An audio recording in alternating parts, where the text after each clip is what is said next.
Hello and welcome back. This is part 2 of our discussion on the war on drugs. Today we are going to pick up where we left off, but we're going to focus a lot more on how the war on drugs plays out in contemporary United States context. I want to make a few quick notes at the beginning of this. Number one, I want to reiterate, just as I said last week, I'm an addict. So when I talk about addiction or the war on drugs, I am frequently going to center my experience in the conversation when it's relevant. So a lot of times I'll say something that you may not know where I'm getting that information from. If it sounds like it came from the streets, it probably came from the streets. In addition to that, I'm also going to pop up shortly a long list of all the citations I'm using, so even though my personal experience does verify them, they are academically citable. So let's just splatter a bunch of stuff up here real quick and catch us up where we're at with the war on drugs. 100 years in, with the goal of protecting our citizens, we are at a point where 70,000 people are dying from overdoses every year. All the while, we're still arresting somebody every 20 seconds for a drug abuse violation. So it isn't working at this point. In addition, narcotics are expensive because they're such a huge markup, and they're quite often cut with contaminants that cause us drug addicts and users to have health issues. In addition to that, they're unpredictable. The reason we're overdosing in such high numbers isn't because we enjoy overdosing. It's because our narcotics aren't labeled or tested, and so we often don't know how much we're taking. There's this false dichotomy between users and dealers, and in a country where prohibition is the norm, every drug user is a drug dealer because the only way to get drugs at an affordable price is to buy them in bulk, and so quite often we're buying for a group of us at once. And perhaps the most interesting aspect of prohibition is what is known as the iron law of prohibition, which effectively states that when a substance is deemed illegal, it will become more potent in culture. And you can think of alcohol prohibition in America and how many most beer drinkers, switched to stronger iterations of alcohol to whiskey and rum during prohibition, because it was illegal and bootleggers would prefer to carry larger quantities of rum than to carry bulky, heavy beer. And the same is happening now with fentanyl and heroin and different opiates that are synthetic and stronger. It's much easier to carry high quantities of distilled opiates because you can get more into one shipment. I encourage everybody as resources to take a look at Dr. Carl Hart's work. He has a few great books that are out about the war on drugs and his personal experience. And also look at Hamilton Morris, who has a show on Boyce called Pharmacopoeia. Both of these individuals have also appeared on the Joe Rogan podcast, so if you want sort of a easy to interact with version of their research, feel free to tune into them.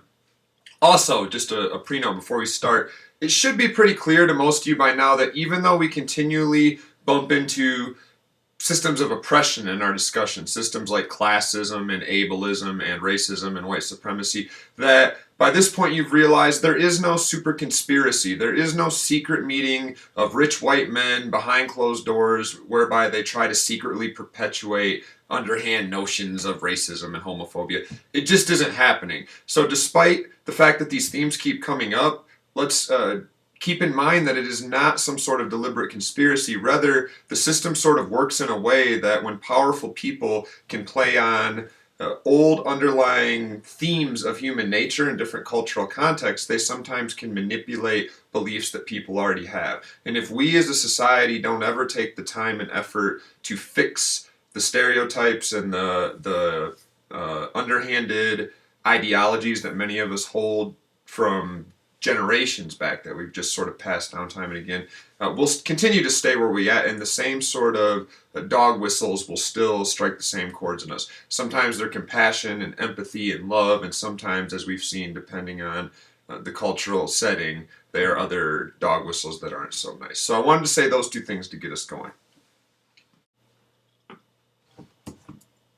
There are quite a few angles that we could take to this discussion, and to be perfectly honest, the war on drugs from a communication perspective is something that we could devote an entire class to. So to try to pack this all into 1 or 2 weeks is far-fetched, but what I do want to try to do in this lecture is give you an incredibly quick overview of numerous communication aspects of the war on drugs. And so that's what I'm going to do, is come at this from some angles. The first angle I want to talk about is how we all think about drug users. How do we all envision a drug user? Right now, if I were to say to you, think about what a drug user looks like, what sort of image pops into your head? And my guess is that it's something like this. For those of us that have seen the movie Trainspotting. This is a clip of the main character who is a heroin addict. Quite often, our images of drug addicts from popular culture and from the news look like this before and after image of what a particular drug might do to somebody. Or we get this idea of like somebody who's disheveled and they're unkempt and their hair is long and they have problems with their skin because of the drugs for some reason. We don't really know why. We time and again, even with our fictional narratives, get this idea of this is what drug addiction looks like, and even more importantly, this is what drug addiction acts like: immorality, shamelessness. For those that remember the late 80s, this is a picture of Robert Downey Jr. in a movie called Less Than Zero, where he actually was a drug addict who literally killed himself from using drugs. But what we seldom get when we tune in and think about or discuss drug addiction in America, or drug use rather in America, is images of successful drug users. We don't really think of people like Jim Jeffries, who currently has a well-rated 4th or 5th year into his Comedy Central primetime show. We don't often talk about Bill Maher when we talk about drug users in America. A lot of us know Joe Rogan uses marijuana and other drugs if you've tuned into his podcast, but he isn't usually what pops to mind when you start to think of drug addict. We aren't typically thinking of Snoop Dogg when we're thinking drug user. Or Sigmund Freud, for that matter, who devoted much of his life to using cocaine. And one of the last things that pops into many of our minds when we think of drug user is the presidents. The last three, a few before this one, all had talked openly about their drug use at various times.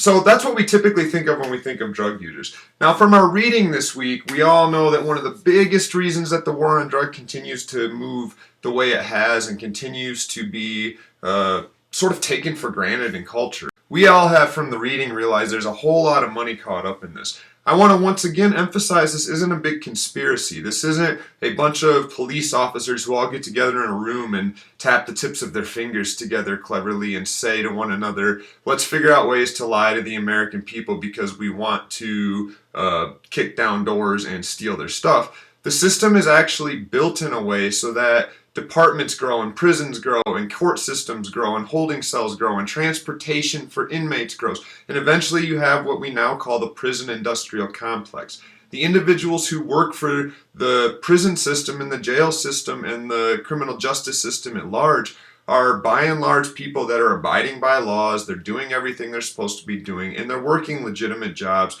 and they're supporting a huge, massive understructure of other organizations, such as the people that make their weapons, the people that make their gear, the handcuff companies, the people that make transport vehicles, the transport companies.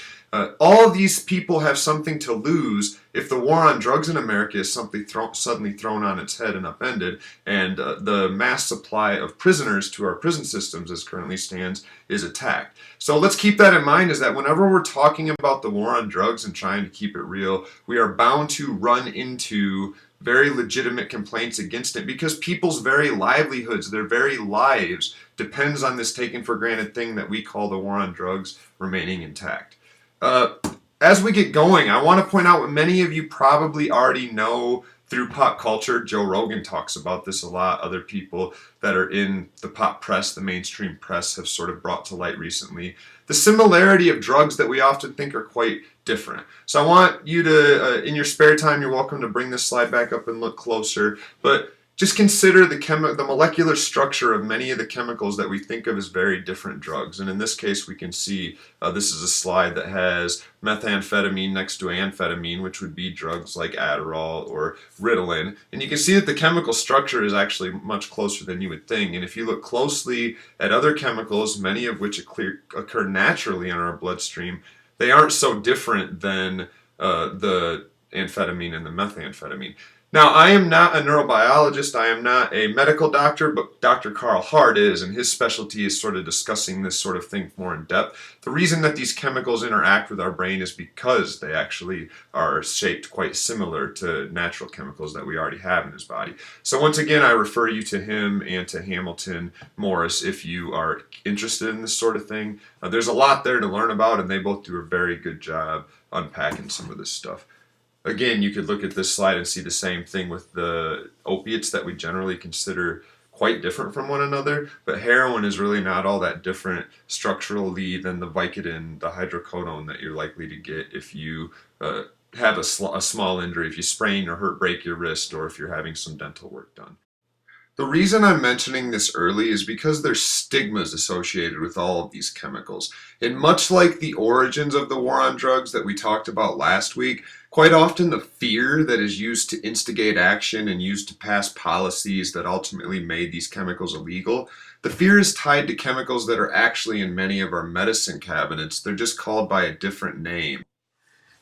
And these stigmas directly tied to this notion of tough love. So when you live in a society where something is considered immoral and that is reinforced both by cultural representations such as Hollywood puts out and conversations we have within families, that immorality allows us to express notions of tough love. And when somebody is suffering from one of these things, we can essentially push them outside of our circle and consider that we're doing the right thing without really thinking about all of the damage that comes from this sort of thinking.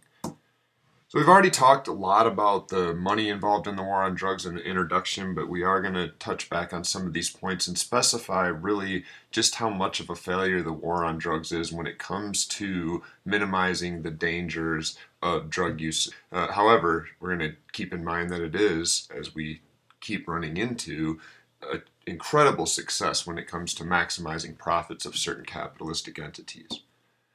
Every year, 100 years into the war on drugs, Americans are still spending about $100 billion every year. We're about 40 billion into the prisons, jails, law enforcement. This number is actually a little bit higher depending on what all you include in the number, but there's an awful lot of money coming out of American taxpayer pockets to enforce a war on drugs that, as we've seen, isn't doing us much good. And the reason, as we talked about earlier, is that there's such a high markup for these substances. When you look at what somebody can make just by smuggling in a kilogram of cocaine, it's more than most of us will make in many years of work. As we talked about earlier, there's nearly 70,000 every year overdose deaths in this country, and that is directly related to the war on drugs because our drugs aren't labeled in a way that we users know how to consume them without inadvertently overdosing. I think this statistic is particularly telling that America is home to only about 20% or 5% of Earth's population, but we're home to 25% of both the world's prisoners and its drug overdoses.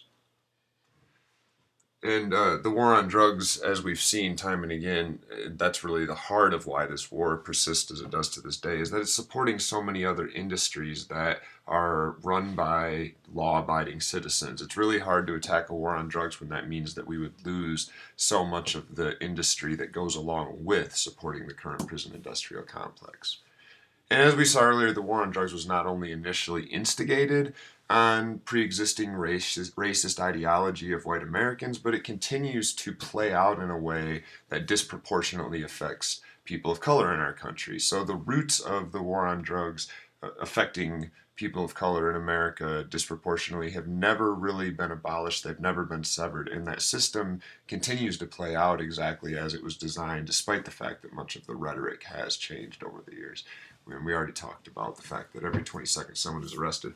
It's worth also noting that, as we've talked about the opioid crisis more and more in American pop culture in the last 5 or 6 years, that the opioid crisis is predicated not on a rise in overdose death rates in Americans, but rather a rise in white Americans. And this chart shows that Hispanic and Black Americans have had relatively stable rates of overdose death in their communities, but in the last 10 years, white Americans have seen this rapid increase in the amount of opioid overdose deaths. So when we talk about the opioid crisis, it may also be worth pointing out and centering this fact that the majority of the rise is actually in white communities, which is something that traditionally in America has been a shock factor, something that has gotten us to wake up and think that something severe is going on. White bodies are dying. We need to act.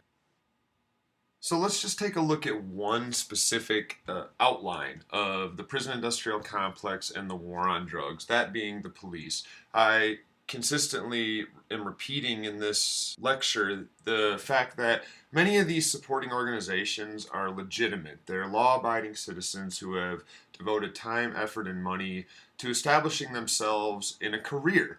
And police is maybe the best example. The police departments in the early 90s and throughout the 90s and into the early 2000s began to receive massive influxes of money from the federal government, and not just grants to fight the war on drugs, but also equipment. military equipment, bulletproof vests and body armor, armored vehicles that are sometimes used for these raids, and all of this sort of changed the perspective of these departments. When this equipment showed up, they realized, wow, this is great stuff, we have to figure out a way to use it. And on top of that, they realized that the more they used it and the more drug arrests they effected every year, particularly for what they were calling sales, although as we've talked about, there's very little difference between a drug dealer and a drug user quite often. But the more people they arrested, the more that the next time the next year rolled around, the federal government would give them a larger check. And so this became something that federal, rather local police departments began to rely upon. In addition to that, the way that the war on drugs is set up is that when the police raid somebody's house for a drug warrant for selling drugs, even if that person is not convicted, during the raid they take everything in the house and they confiscate it if they believe rationally or reasonably that it is in some way related to drug sales, or if it has been purchased with the possible proceeds of drug sales. And by and large, even if people aren't convicted of selling drugs, they never get the things back that the police take, and these things are then sold in police auctions. So even in the case where the person who is being raided for selling drugs gets off on the charges and they're dismissed, there's a whole entire other industry that still supports the local municipalities, and this money goes directly into the coffers of police departments.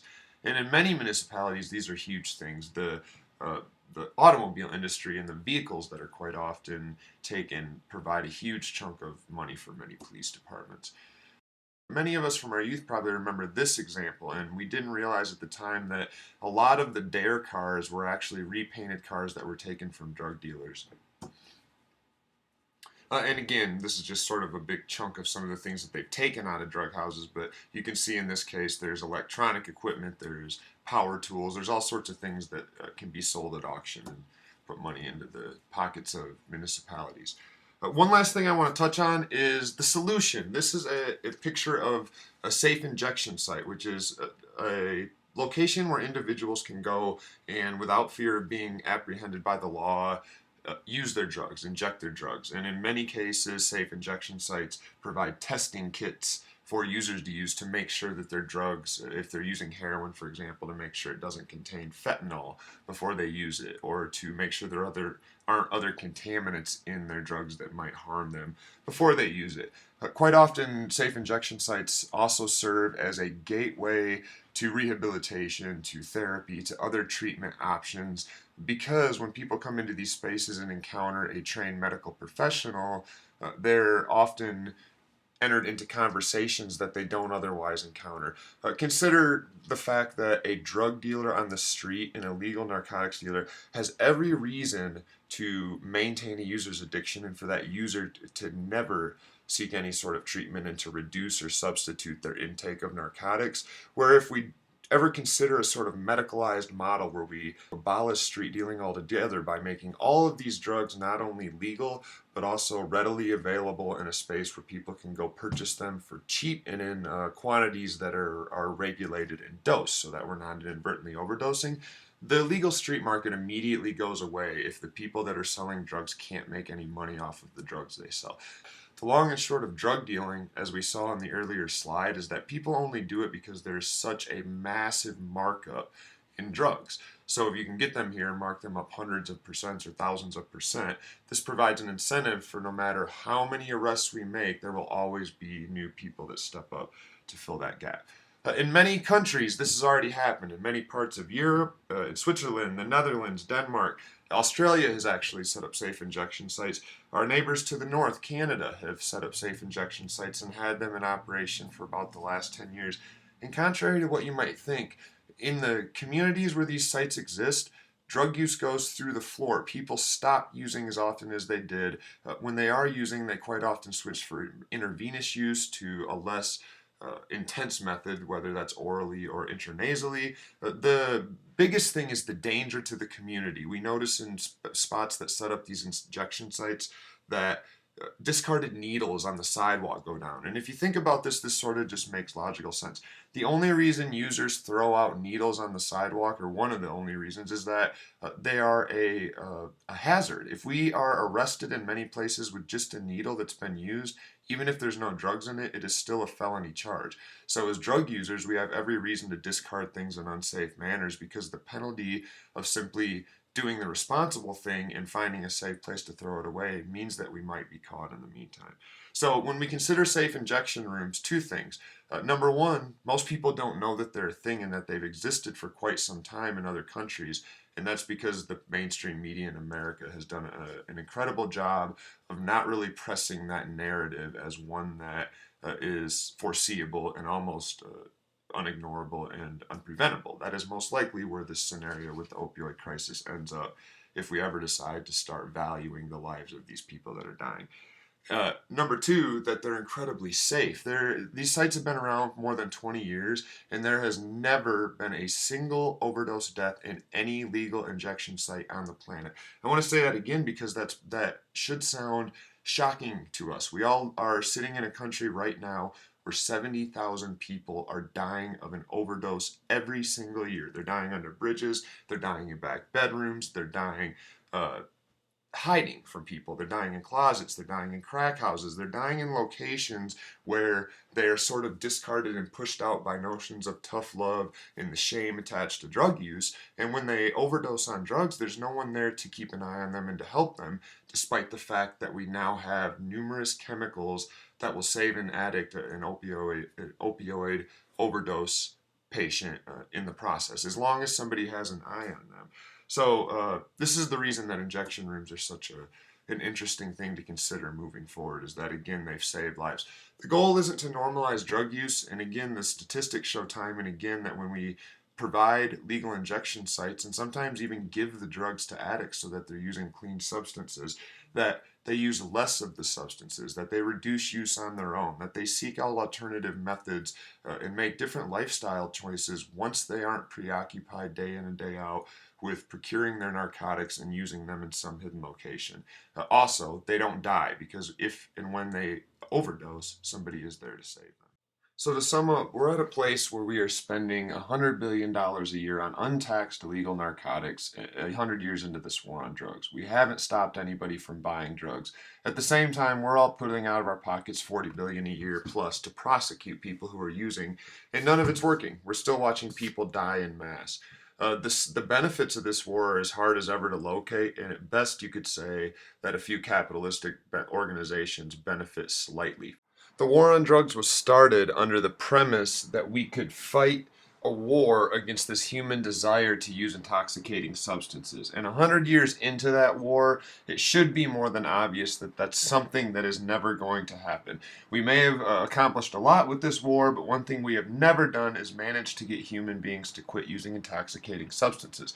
Even if we ignore the long list of lies that we've been told in the progression of this war, things like all drugs are extremely addictive even if used only once or twice. This is a lie. Even the most considered addictive drugs like methamphetamine or crack cocaine are not addictive to more than 70% of the people that try them. They never struggle with addiction. And yet we were fed this cultural lie in the furtherance of a war that has taken money out of all of our pockets and actually has cost the lives of many of our loved ones. It is high time that we begin to pull apart the cultural lies that have been communicated to us in the furtherance of this war.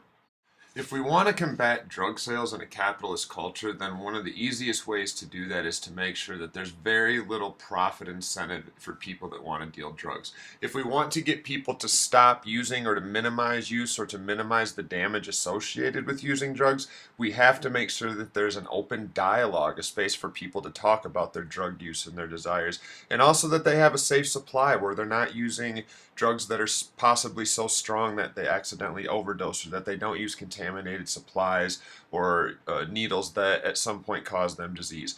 These things should be the focus moving forward in a country where tens of thousands of people are dying every year from drug addiction and overdose, and where also we continue to lock up just as many for crimes related to their addiction and then having those crimes follow them for the rest of their lives.